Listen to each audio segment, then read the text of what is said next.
So this video is about how to judge public forum debate.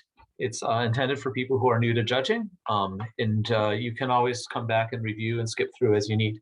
So to begin with, let's talk about what's going to happen at the tournament.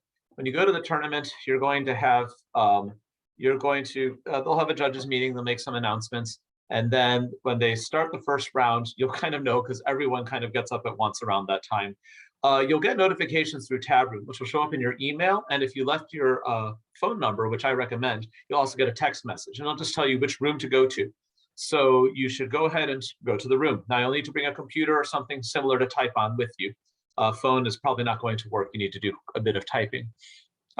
So when you get there, there should be debaters there, or they might be on their way still, because usually judges get the announcements a little bit earlier. So when you get there, you'll first want to check to make sure you have the right debaters. So if you open up Tabroom and click on your email, it will take you to a screen that shows you the ballot that you have, the round that you're supposed to do. If, by the way, you don't have a round, nothing will show up. And that's normal. You'll usually get about one round off in most tournaments. So if you have, but that's not a guarantee. So if you look at it, you'll see that it has names or codes of the teams that are supposed to go against each other. When they both arrive, you should check with them, make sure you know who is what, who is who. And then once that's been settled, you can click on a button that says start or start ballot over on the right. And if you click that button, then it will open up the ballot. And it also signals to Tabroom that everyone's there and ready to go. So you shouldn't do it until everyone's there. Then you can click start. Now, once it starts, the first thing they're going to want to do is determine the side and determine who's whose. They do this with a coin toss. They'll take care of that themselves, but by coin toss, they'll decide which team is pro and which one's con. Also, who's speaking first and who's speaking second. Once you know that, you can write that down, and you can put that. Usually, you can record that in Tabroom itself. Will let you give you places to record that information. Usually, just for your benefit, so you remember they're the ones who are for the resolution, they're against it, and so forth. Okay, and then once that happens, they'll often ask you for a paradigm. A paradigm means any specific things you're looking for when you're judging. If you're just starting out, there's no particular need to have a paradigm. You can just tell them to have a good time, maybe not to go too fast, because newer judges usually find that debates sometimes go too fast. You can warn them about that. But in general, you should just let them determine it is fine. As you continue in judging, you might discover there are some things you really particularly want to see or don't want to see, and you can say so then.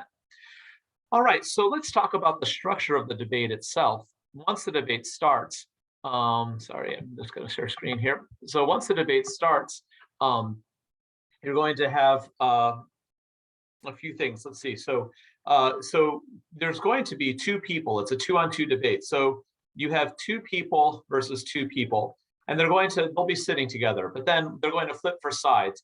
And so one side will be pro and one side will be con. Which side you won't know in advance, so you might be surprised. So sometimes it ends up out of order. It's important to label them and make sure you know which one is which, especially for the voting at the end. Also, one of these people will be first speaker and one will be second speaker. And they don't necessarily sit in any particular order. So you also want to keep track of that for your notes and for the scores you have to give at the end. All right, once all that's happened, they're going to give their speeches. So here's the structure of the round. So the first speaker gives a 4-minute speech. This speech will lay out their case, lay out why they believe. Now, that could be pro or it could be con. It depends on who won the coin toss. So based on the outcome of the coin toss, they might go first and they might go second, or it could be the opposite. So you kind of have to keep track of that, or else you can get confused easily. Then the first speaker is going to speak for 4 minutes. Let's say first speaker side 1, and then the second speaker side 1. No, let's try this again. First speaker side 2. So in other words, they exchange. One speaker from each side gives a 4-minute speech. Okay, good. Then after they're done with that, once they've both given, so that would be, say, this person will give a speech, and then this person would give a speech, right? The first, in this case, con goes first. So it could be pro, it could be either way. So this case, this person gives a speech first, and then this person gives a speech. After that, they have crossfire. And crossfire is a 3-minute time where both of them can ask each other questions. In Illinois, they are usually very courteous about that and will usually gently yield the floor to one another to exchange questions. In general, it should be an equal exchange. So both sides should get a chance to ask each other questions and to answer them. After that's done, then the second speaker on side one will go for another 4 minutes. Those first speeches are about laying out their cases, their basic arguments, and then the second speakers are going to give rebuttals. They're going to talk about why those cases are wrong. They may also sometimes extend their earlier cases, giving extra reasons why their side is right. But usually the bulk of this is focused on saying why the other side is not right. Then you have second speaker side two. We'll do the same thing for the same amount of time. Then there will be a crossfire for the second speaker. So that would be this speaker here and this speaker here would be the next ones to go, and then they crossfire each other. So it sort of gives the same opportunity for the next pair of speakers. All right, once that crossfire is over, then we have a pair of what we call summary speeches. So I can call this, we usually call this the constructive, so-called because it constructs the case, right? Like they build their argument. And then this one is usually called the rebuttal, though it could also extend their previous case. And then you go back to the first speaker again from side one. It always keeps the kind of the same order. For 3 minutes, we'll give a summary, is what it's called. And the second, then the first speaker on side two gives a 3-minute summary as well. Okay, so these are usually opportunities to kind of bring things together, wrap things up, make it clear like what's happening, things like that, right? So kind of pulls things together. And then after that, there is going to be what they call the grand crossfire for 3 minutes. Grand crossfire means both sides, all 4 people can ask questions at once. Hopefully not all at once. They should yield the floor to each other and like allow exchange, but both sides can ask, both sides can answer, all 4 people and participate at once. And then finally, it's time for the second speaker to go again. As before, first from side one, the second speaker of side one gives a 2-minute speech. It's called the final focus. And then side two, another final focus. All right, and that of course should just kind of give the basic final points, the last word on this, and then that's when the debate is over. So this is the basic structure of the debate. It's not that complicated, and in general, they will keep track of things for you. So usually they do timing for themselves. Unless you're in a novice round and they don't really know what they're doing, then you might need to time for them. But usually they keep track of time for themselves, and they time each other as well to keep each other accountable. If you want, you can also time them just to make sure. I usually do that, and Tabroom has a little timer in the corner to make that easy. Also, in addition to all that, there is also 3 minutes of prep time per team. So there's 3 minutes of preparation time total that they can use whenever they want. Most often before their own speech, one of them will say, can I use some prep time? Or sometimes they'll give a specific amount. Can I use 30 seconds of prep time? While I would say they should be timing themselves, novice debaters might not during that time. So it's important to keep track of their time because they might not be doing it. And then to keep track of how much they have left so that you can keep track of that. That's all in Tabroom, also has timers for that too. So that can be very useful to so you don't have to think about so much. Okay, so this is the basic structure of what happens. At the end of the time, when this is all done, then your job is to say who won, and much more importantly, you should say why.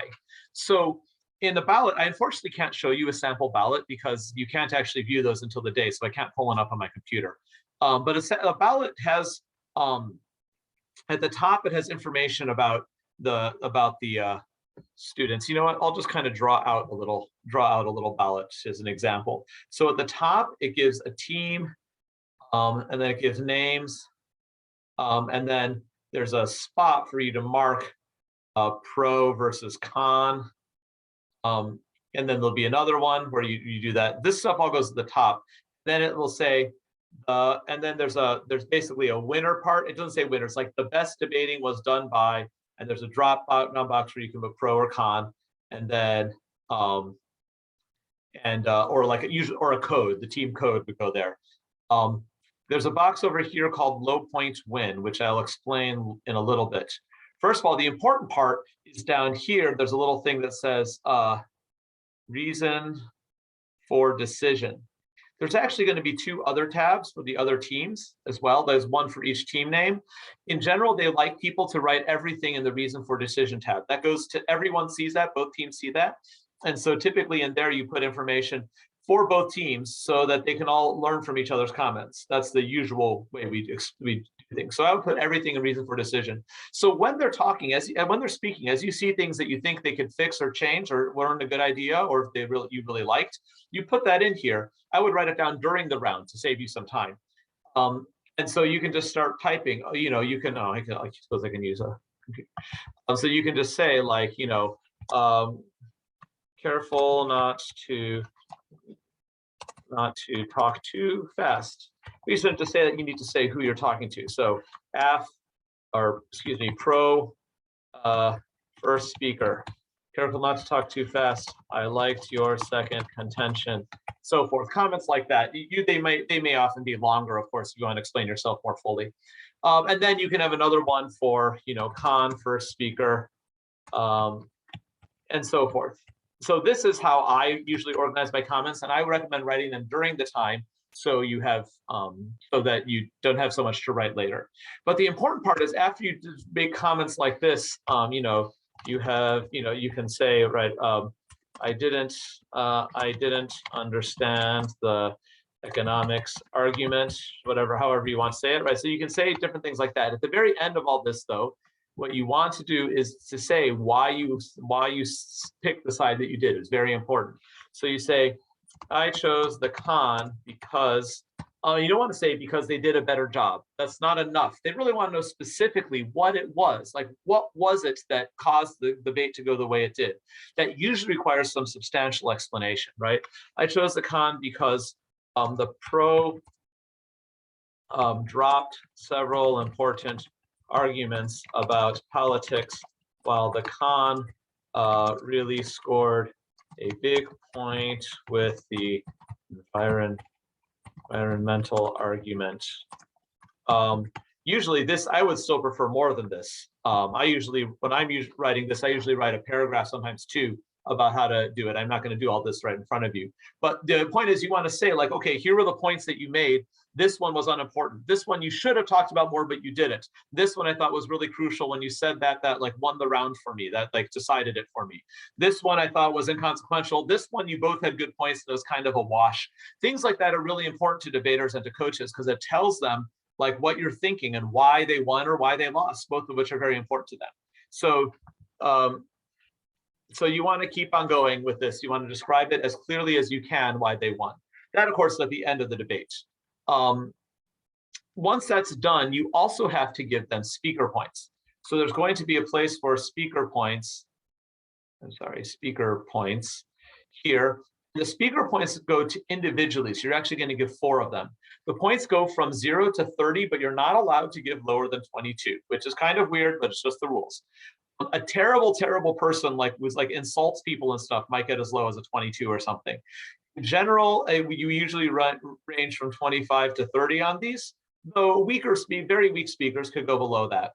And we usually sort of rate it for the division you're in. So a novice who does very well for a novice could get a 29 or 30, where that same competitor in the varsity division might only get a 25. That's normal. Getting the hang of these things takes some time. But you can just do your best to get them in. The low point win box is sometimes you think that some people are better debaters, but they made some crucial mistake so that even though they were generally better, they slipped up this time. And so you recognize they're better with the higher speaker points, but the other side won because the better team made a mistake and the other side capitalized on it. And so they ended up losing anyway. That's called a low point win because the winner has lower points than the loser. That's okay to do, but you have to check this box to make sure you're doing it on purpose. Otherwise, you might have made a mistake and it will ask you about that. Okay, when you're done with this, you actually want to submit this right away. And the way they like it is you can actually modify these later and you're encouraged to. So what they like you to do is they finish the round, you thank them, they go on their way, pack up and leave. Sometimes people ask for oral critiques when you're done. In general, I'd say don't do it unless there's something really important that you feel like they can act on right away. As opposed to that, over something you don't want to wait. Maybe a particular argument that you're like, that has a big hole on it, you shouldn't use that argument again. They would probably want to know that. So you can tell them if you want. But usually when I judge, I tell them I'm not going to give oral comments and I like to write them instead. So that's my recommendation. but it's up to you. Some judges do like to give that. Try to keep it short though, because we have to keep the tournament moving. What they like to do is to fill out this whole part first and then finish all your comments. You have to use these results for the next round of the tournament, so they need this part first, whereas the comments won't get released until the very end of the tournament. So what you do is you fill out who won, you fill out the speaker points, fill out who won, and then click submit ballot, and it will submit it. It'll say, are you sure? And you say yes, and then it'll submit it. And then you can go click on the ballot and edit. It says like edit comments or something like that. You click on edit comments, and then this will pull up and you can keep on working on it and finish filling it out. That way you have time to do your comments, but the tab room gets the results right away, which is really what they want. Okay, so that's sort of the basic mechanics. Let's talk a little bit about what they'll be talking about. Usually, what they will, most often they will break up, the speakers, debaters will break up their points into contentions, which are basically arguments. So you might say contention one is, and they'll usually give a tagline, something like economics, for example. Under that, they will often have, sometimes they'll say subpoint A or subpoint B. As they do, you should take notes, not on every, you don't need to write down every single thing. You need to write down the general things that they're saying.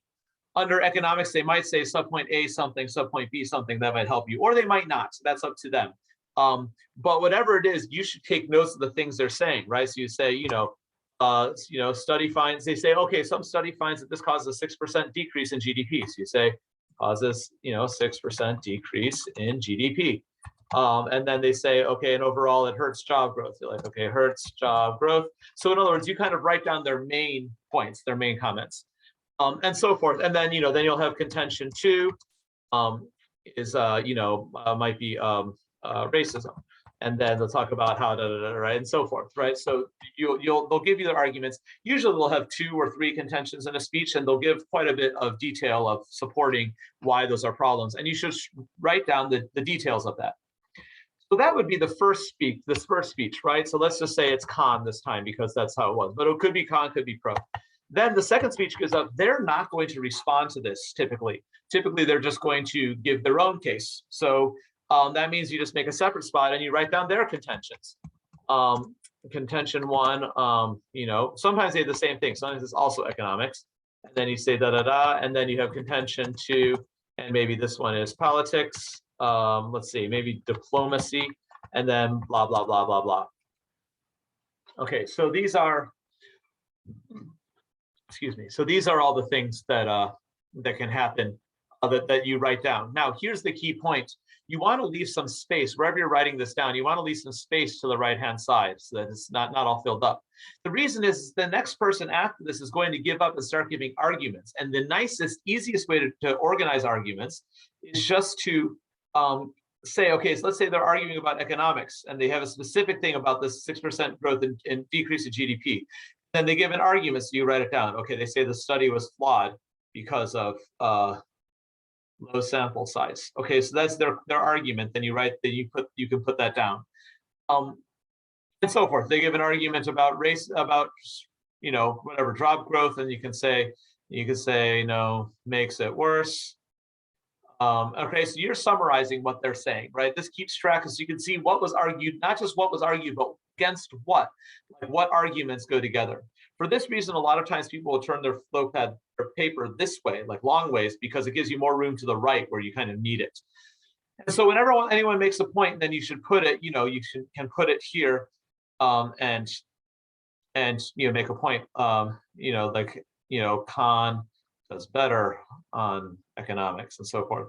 So they'll have their own arguments. You can write them down, however. Then the thing is, the next person will go and do another set of arguments, right? So then you have to say, okay, now this person says, no is better than yours, and so forth, right? Each of these have specific things. Now, let's suppose we have a point. Let's say that they never actually said anything about the racism point, which can happen. They run out of time, they don't know what to say or something. So if they never said anything about racism, the convention in debate is that you always use the time you have to argue against the points you care about. So if they didn't say anything about racism, the convention is that means that they agreed, that they don't have a problem with racism. And so what that means is you drive this through like that. Okay, this means this point is now agreed. So this is sometimes called a flow. It's also sometimes called a drop or dropped point. And And either way, it means that this point is now no longer debatable. It is considered, once they had a chance to argue it and they didn't argue it, the point has been dropped, which means they accepted that this is right. This is now accepted as true in this round.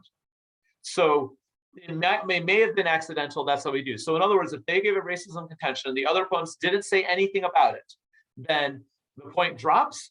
And now you can treat this from now on. They can just say it's already established that whatever the resolution is makes racism worse. Because when the other opponent didn't argue it, then that means you both agree on it.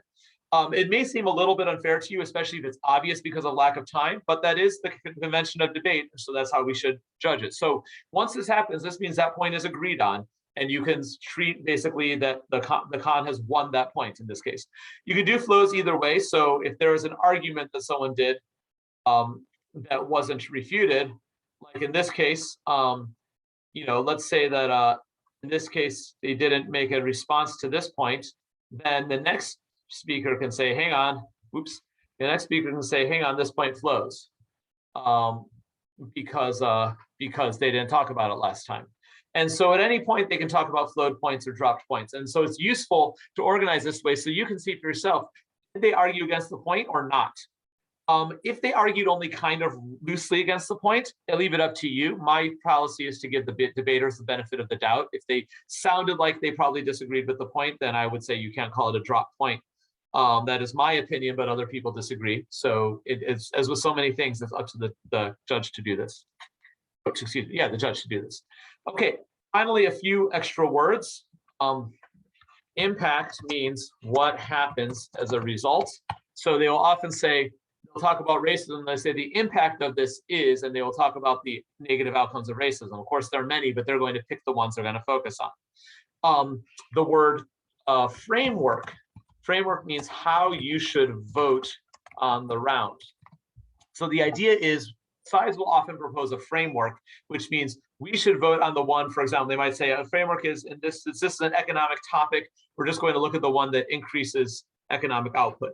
And the other team is happy to disagree. They can say, hang on, why not? Why would that be a framework? What we should do, right? They can argue about the framework. But if they both agree on it, then you as a judge can be kind of rest easy. You're like, okay, great, then we're going to focus on who has the most economic output, then, if that's what their framework they agreed on was. So sometimes that will happen and sometimes it won't. You should just be aware of what's happening. That's called the framework. Other words, so a flow or drop means you already know this, but a point was not argued and is treated as agreed on in this round. They are not allowed to bring it back up and argue it again if they truly drop the point. If it was just a weak argument, then they can respond to it later. In other words, you might hear is turn, and turn means my opponent's argument actually helps me. Okay, so my opponent said something, but actually I'm going to show you that actually helps me. It's called the turn because the point was supposed to go this way, but it turns and now helps me instead. So if you use that word, that's what they're talking about. If they use the word card, a card is a piece of evidence, so-called, because they used to be pasted onto note cards. So a piece, if they say a card, they have a piece of evidence. Public forum often hinges heavily on evidence, and so they will often ask questions. That's right, I'm busy. They will often ask questions of each other about evidence, and they may ask to see the evidence and to read the evidence. If they ask for it, they are required, the other team is required to produce the evidence, a copy of the original evidence, which can be on computer if they want. Okay, so the other teams can use their computers. They may use the internet as long as they do not communicate with anyone. And so that is okay. And they will often use that to share evidence with each other, to show each other their evidence. That's a normal thing to do. You as the judge at the end of the round, only at the end of the round, you may ask for evidence as well if there's something you really need to see for yourself.